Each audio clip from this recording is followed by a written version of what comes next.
Okay, I think I've got my mic. We're good. Hey guys, it's Karl. It's just before 8 a.m. and I'm in Kentucky, Louisville today. I'm actually doing some brand work with Angel's Envy, a bourbon, doing their distillery tour.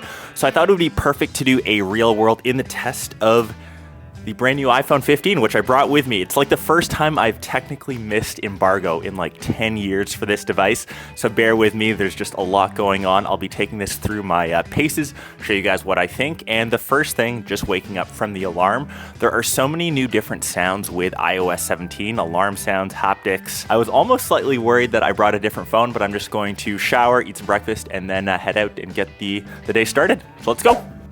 Okay, all ready now. You can see all my devices laid out in front of me. So the big thing, or one of the big changes, is the iPhone 15 now charges via USB-C, which is nice. I can now charge all of my devices. So I've got the new AirPods, obviously my MacBook Pro, and they're all just charging via this one cable. Check out this cool little Nomad adapter. It's 130 watts and everything can be charged with that one cable now. So that's nice. Just getting ready to roll out. These guys still need an update. Those are old Lightning. It's like the orange table here.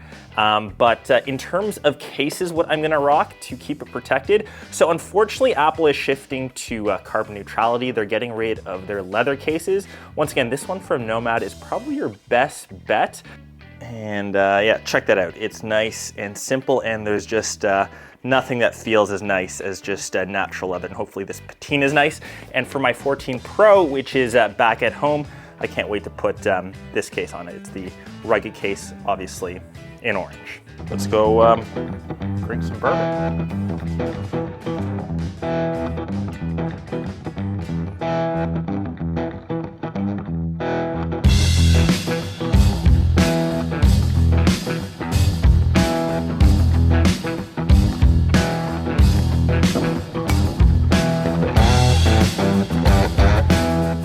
Okay, so we just kind of finished off the first round of bourbon tasting. Also made my own cocktail.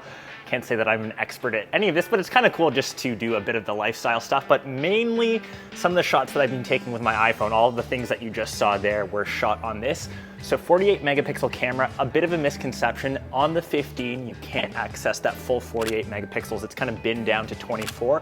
On the 15 Pros, that's where you get the Apple ProRes RAW, where you can use the full 48 megapixels. Still better than the iPhone 14 last year. And I'd say there's a pretty noticeable difference. Probably the biggest reason to upgrade to this would be the camera, because a lot of it still remains the same.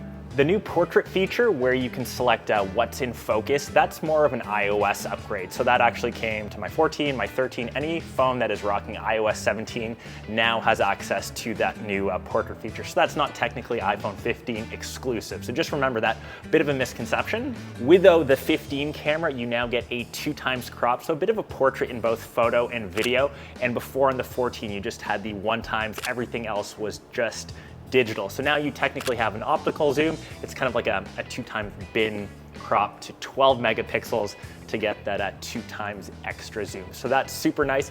Extra focal range. Obviously you still have the ultra wide. So yeah, the camera's probably the biggest reason to upgrade to the 15. And I've been on the device pretty heavily all day, all morning, drinking bourbon, obviously recording a lot of content, checking emails, going on social. 48, 50%. So the battery life, I'm hoping we make it till the end of the day. If you're a real heavy user, this has always been with most iPhones, get the Plus or the Pro Max model. If you are going the Pro route, the larger phone obviously will have a bigger battery. So we'll check in after the tour now. Definitely a bit too much bourbon.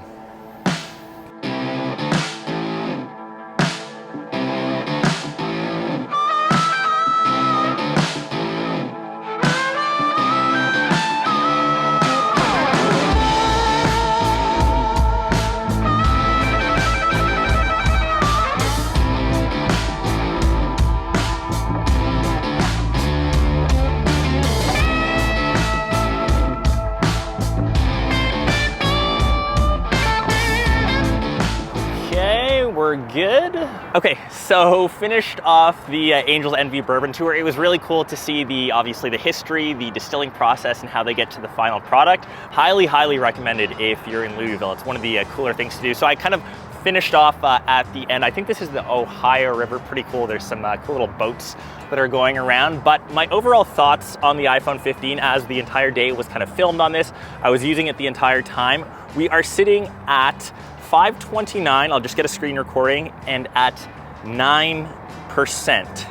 I clearly won't last till the end of the day, and that's why I'm typically a huge fan of the Plus or Pro Max models. It's just for that extra battery life. I will say with USB-C, it does charge a bit faster, but it's not really, a groundbreaking or revolutionary new feature. We've had that in Android phones for what, 15-ish years? For the rest of the design, honestly looks so similar to the previous gen. The rounded edges on the side, you really can't feel that. And I guess the frosted glass on the back, because it's a matte finish, it just prevents extra fingerprints.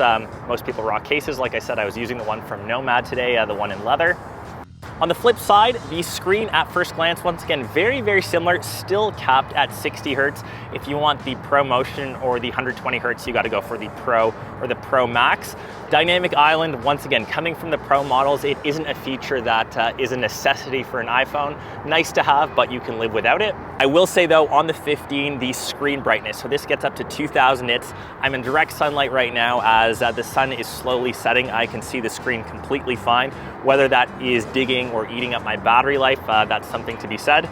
On the internals, we're once again inheriting the A16 Bionic found on the 14 Pro, 14 Pro Max, but it's an iPhone.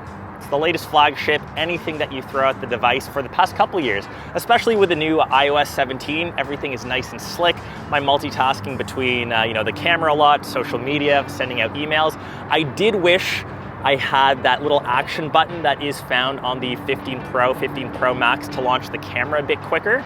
But other than that, those are the main features of the new 15. And unless you're someone that uses your camera like all the time, you swear by it, you're probably already looking at the Pro models that have that extra telephoto lens that can unlock the full 48 megapixel sensor, get access to Apple ProRAW. So yeah, let me know if you're planning to upgrade. I am actually heading from here straight to Greece for a buddy's wedding. That's where I'll be using the Pro and Pro Max, so make sure you're subbed for that. I hope you guys enjoyed. It's a bit of a different review. Obviously, I'm using this in the day of my life. It's a bit more fun than the traditional thing in the studio, so I hope you guys enjoyed it. And I will hopefully catch the rest of you in one of my next vids. Peace.